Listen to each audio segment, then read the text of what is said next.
என் பேர் முபாரக்கு. இந்த ஏரியால தான் நமக்கு இருக்கோம்.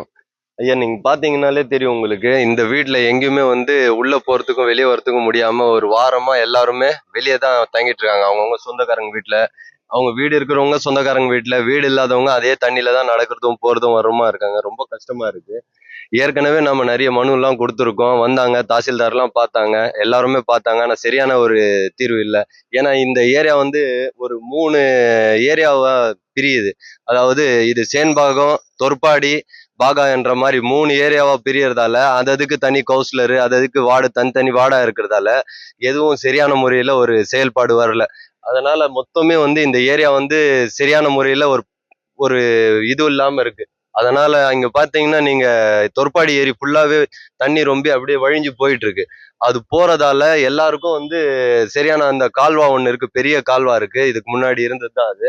அது தூர் வாராம அப்படியே நிக்கிறதால, ஃபுல்லா அந்த தண்ணி எல்லாமே ஊருக்குள்ள இருந்து பாஞ்சு இப்போ ஃபுல்லாவே இது பார்த்தீங்கன்னா, பின்னாடி எல்லாமே வீடுங்க, மொத்தம் கடைங்க, அப்படியே ஊரு, அந்த தெரு எல்லாமே சுத்தி ஃபுல்லா தண்ணி தான் இருக்கு. அது தண்ணி இந்த பக்கம் எல்லாம் ஊருக்குள்ள இருந்து வர்றதால நம்மளுக்கு ரொம்ப பாதிக்கப்படுறோம். இத வந்து நம்ம நம்ம ஊருடைய எம்எல்ஏ அவங்க பார்த்து நம்மளுக்கு ஏதாவது ஒரு நல்ல ஒரு வழிய கண்டு சொன்னாங்கன்னா நல்லா இருக்கும். இது பார்க்காம அப்படியே இருக்காங்க. இதுவரைக்கும் அவங்க பெரிய இடத்துல யாரும் வந்து பார்க்கல. தாசில்தார் தான் வர்றாரு. அதுக்கப்புறமா சில அதிகாரிகள்லாம் வர்றாங்க, பார்க்குறாங்க. ஆனா அவங்க எதுவும் செய்ய முடியல அவங்களால. இதுக்கு சரியான ஒரு தீர்வு கண்டா எல்லாருக்கும் நல்லா இருக்கும் நம்மளுக்கு.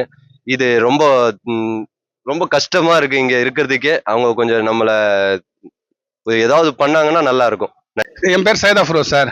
நான் இந்த ஏரியாவில் தான் இருக்கிறேன்.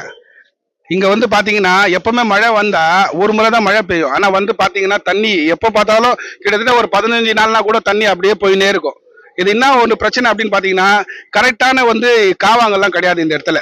கரெக்டாக வந்து அதே மாதிரி வீட்டாண்டெல்லாம் பார்த்தீங்கன்னா கூட அந்த வழி இல்லை. தண்ணி எல்லாம் அப்படியே ஃபுல்லாகிடுது. பின்னாடி இருக்கிற தூர் கூட வார மாட்டேன்றாங்க. அது இல்லாத நிறைய பசங்க வந்து ரொம்ப கஷ்டப்படுறாங்க. இப்போ நானே பாருங்க எவ்வளோ ஹைட்டாக இருக்கிறீங்களா, என்னைக்கே இவ்வளோ இடுப்பளவுக்கு வருது. அப்போ சின்ன பசங்கள்லாம் போக முடியாத ஸ்கூலுக்கு ரொம்ப கஷ்டமா இருக்கு. அடுத்தது வந்து அலர்ஜி மாதிரி ஆயிடுது. நடந்து போயின்னு இருக்கும் போதெல்லாம் எனக்கு பாருங்க கையெல்லாம் அப்படியே ஒரு மாதிரி சொஞ்சி சொஞ்சி வீக்கும். இந்த பின்னாடி எல்லாம் அப்படியே ஒரு மாதிரியா இதாயிட்டு இருக்குது. அதே மாதிரி பசங்களுக்கு கூட அந்த மாதிரி பிரச்சனை வருது. மெயின் வந்து இங்க பாம்புங்க இல்லாத இதெல்லாம் வந்து வேற வந்துருது. இது மெயின் வந்து பின்னாடி இருக்கிற அந்த தூர் இருக்கும் பாத்தீங்களா, நாங்க நிறைய முறை போய் வந்து கம்ப்ளைண்ட் கொடுத்துக்கிறோம். அவங்க கம்ப்ளைண்ட் கொடுத்தா கூட அவங்க வந்து அது கரெக்டான ஒரு ப்ரொசீஜர் இருக்கும் பாத்தீங்களா, அது ஃபாலோ பண்ண மாட்டாங்க. சீஃப் மினிஸ்டர் கூட வந்து பாத்தீங்கன்னா அதுல ஒரு நிறைய இது கொடுத்துக்கிறாங்க. நாங்க கம்ப்ளைண்ட் எல்லாம் கொடுத்து ரிஜிஸ்டர் பண்ணிக்கிறோம். அவங்க வராங்க பாக்குறாங்க. அப்புறமா இங்க இருக்கிற கவுன்சிலர் எல்லாம் இருக்கும் பாத்தீங்களா, அவங்க எல்லாம் வந்து பண்றாங்க. பட் அவங்க எவ்வளவுதான் பண்ண முடியும் அவங்களால எல்லாம் பாருங்க. ரெண்டாவது இங்க இது இது வந்து பாத்தீங்கன்னா இப்போதான் அந்த தண்ணி ஜாஸ்தி ஆயிடுச்சு. இங்கேயோ நேற்று ஒரு 3 நாள் 4 நாள் டெட் ஆயிடுச்சு. அந்த இடத்துல பாத்தீங்கன்னா அவங்களால முடியல, அப்படியே வந்து மெதுக்குது. ஜேசிபி கூட்டின்னு வந்து அவங்கள சொந்த காசு கொடுத்து கிளியர் பண்றாங்க. எல்லா மக்களும் ரொம்ப கஷ்டப்பட்டு இருக்கிறாங்க. இது மெயின் வந்து பின்னாடி இருக்கிற பாருங்க, அங்க இருக்கிற எல்லா அந்த இடத்துல ஒரு வண்டியும் நிக்குது பாருங்க, எப்படி எவ்வளவு தண்ணி இருக்கு பாருங்க. அந்த இடத்துல பாத்தீங்கன்னா காவா, அதுக்கு பின்னாடி பின்னாடி ஒரு 200-300 வீடு இருக்குது.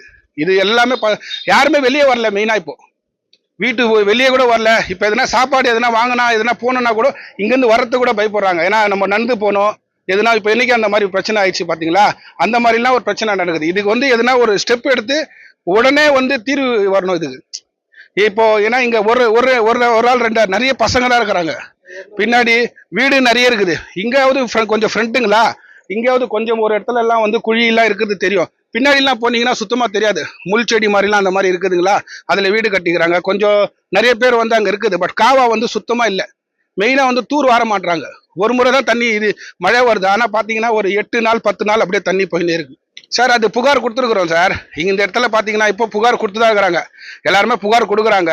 பட் அவங்க வந்து மேல இருந்து வந்து பாத்தீங்கன்னா அவங்க என்ன பண்றாங்கன்னா, வேற ஒரு அதிகாரிகளா வராங்க, வந்துட்டு பார்த்துட்டு போயிடுறாங்க. மற்றபடி பாத்தீங்கன்னா இங்க இருக்கிற கவுன்சிலர் அவங்க எல்லாம் வராங்க. நேற்று கூட எங்க வீடு ஏரியா பின்னாடி இருக்கிறது அந்த இடத்துல எல்லாம் பாத்தீங்கன்னா மெயின் ரோட்லயே அவங்க வந்து நோண்டிட்டு தண்ணி போற மாதிரி எல்லாம் வழி பண்ணி விட்டாங்க. பட் அவங்களால வந்து அதுதான் பண்ண முடியுது. அவங்களே வந்து ஜேசிபி கூட்டின்னு வந்து ஒரு எமர்ஜென்சிக்கு என்ன பண்ணாங்க, சிமெண்ட் ரோல்லாம் வச்சு பண்ணி கொடுக்குறாங்க. பட் அதுக்கு மேலே அவங்களுக்கு என்ன பண்ண முடியும் அவங்களுக்கே தெரியல. நேற்று ஒரு 1/2 மணி நேரம் பேசினாங்க, யார் யாருக்கோ ஃபோன் பண்ணாங்க. பட் அதுக்கப்புறமா எதுவுமே வந்து அவங்க ஸ்டெப் எடுக்கிறது இல்லை. இது இப்போ இல்லை சார். இந்த இடத்துல மெயினாக பார்த்தீங்கன்னா யாருமே இந்த இடத்துல வர்றதுக்கே பயப்படுறாங்க. ஐயோ செடிபேரியா இந்த ஏரியாவா, இங்க தண்ணி தான் அப்படின்னு சொல்லி எல்லாருமே பயப்படுறாங்க வர்றதுக்கு.